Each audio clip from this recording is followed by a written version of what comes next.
யோகஞான சித்தர் ஓம் ஸ்ரீ ராஜ யோக குரு சரணம்.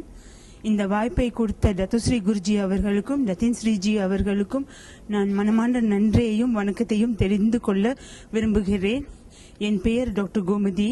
நான் ஒரு தனியார் மருத்துவமனையில் வேலை செய்கின்றேன். நான் இந்த யோக சக்தி பயிற்சியை 2006ஆம் ஆண்டு ஜூன் மாதம் எடுத்தேன். இந்த யோக சக்தி பயிற்சிக்கு வரும் காரணம் எனக்கு ஒரு தீரா நோய் இருந்தது. இந்த நோய் ஆஸ்மா இல்லாட்டினா இழப்பு என்று சொல்வார்கள். இந்த இழப்பு எனக்கு சிறிய வயசுல இருந்து இருக்கிறது. சொல்ல போனா ஒரு 12 வயசுல இருந்து இருக்கிறது. சின்ன வயசுல மாத்திரைகள் சிரப் மருந்துகள் மட்டும் சாப்பிட்டு வந்தேன். ஆனால் நாளடைவில் நான் அந்த வியாதி மிகவும் கடுமையாகி நான் காலேஜ் போற கட்டத்தில் பம்ப் பாய்ச்சி கேஸ் எடுத்து இந்த மாதிரி சிகிச்சைலாம் எடுக்க வேண்டியதா இருந்தது. ஒரு வருடத்தில் ஏறக்குறைய 2 இல்லைன்னா 3 வாட்டி நான் ஆஸ்பத்திரியில போய் தங்கி சிகிச்சை எடுக்க சூழ்நிலை வந்தது. அப்புறம் நான் மருத்துவ படிப்புக்காக இந்தியாவுக்கு போய் செல்லும்போது அங்க சுற்றுச்சூழல்னால அங்க இருக்கிற தூசினால எனக்கு அடிக்கடி ஆஸ்மா நோய் வரும். அப்ப காலேஜ்ல படிக்கும்போது கொஞ்சம் மன அழுத்தம், எக்ஸாம் பரீட்சைகள் ஏதாவது வந்துச்சுன்னா அந்த மன அழுத்தத்தினாலே எனக்கு ஆஸ்மா வந்துடும். ஸோ நம்ம மருத்துவ சிகிச்சை எடுக்கும்போது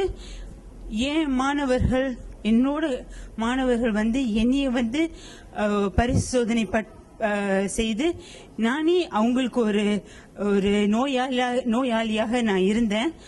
ஸோ அந்த சமயம் எனக்கு ரொம்ப பெரிய அவமானமும் மனவேதனையும் கொடுத்தது.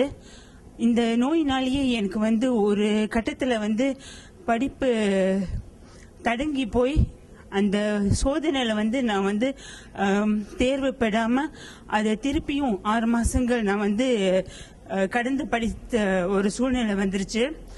ஆனாலும் படிச்சு முடிச்சு இங்க வந்த பிற்பாடு கொஞ்சம் ஒரு அளவுக்கு இருந்தேன். ஆனா 2005 அப்ப எனக்கு என் 3வது மகன் கருவுல இருக்கும்போது 7 மாசத்துல எனக்கு இந்த நோய் மிக மிக ஒரு உயர்ந்த நிலைக்கு எனக்கு மிகவும் வேதனையை கொடுத்தது. ஏன்னா இது அந்த மிக உயர்வான கட்டத்துக்கு நம்ம ஒரு ஓய்வா இருக்கும் போதே மூச்சு முட்டி திணறி அந்த விழிப்பு அந்த ஆஸ்மா வரும். இனி ஐசியூல 2 நாட்கள் வச்சு எனக்கு மருத்துவ சிகிச்சை செஞ்சாங்க. அதற்கு பிறகு என் பிள்ளைக்கு ஏதாவது பாதிப்பு ஏற்படும் என்று சொன்னாங்க. ஆனா இறைவன் அருளால என் மகன் பரிபூர்ணமாக நல்லபடியா பிறந்தான். அதற்கு பிறகுதான் எனக்கு வாழ்க்கையிலேயே ஒரு மாற்றம் ஏற்பட்டது. எப்படியாவது இந்த மருத்துவ ரீதியாக குணமாக்க முடியாத இந்த நோயை எப்படியாவது நம்ம குணமாக்கிறணும் என்ற ஒரு முடிவில் இருந்தேன். மிக மிக ஆழமான பிரார்த்தனைகள் இஷ்ட தெய்வத்திடம் செய்துட்டு வந்தேன்.